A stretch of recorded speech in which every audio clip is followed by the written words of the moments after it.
as you add in more and more images, it might become harder for you to search for a particular image and manage them out. So for that, what you can do is you can use the file info and tags to manage them out. So for that, I'm just going to go and click over here. I'm going to go into edit and replace onto the replace section so that I can actually access the choosing an image section. So I'm going to go to site files over here, and then over here in site files, you can see all of these things right over here. So I can simply click on it, and over here you can see that I can see the file info, that is I can see the type, I can see the size and everything else. I can even copy the URL and then send it to someone else. For example, if I were to send this link to someone else, they'll be able to access the image out. So that's something that they can do.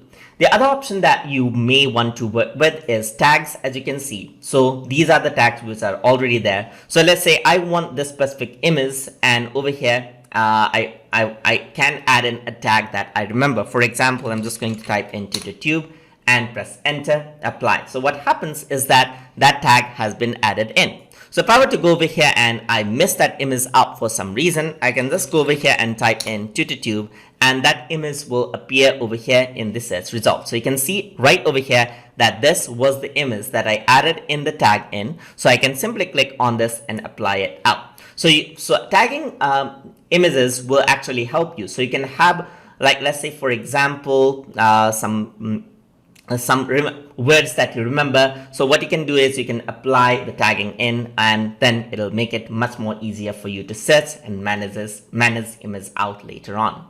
So that is how you can use the file info and tagging settings inside of Wix ADI. So hope you guys learned something as always. And as always, please like, comment, share, and subscribe.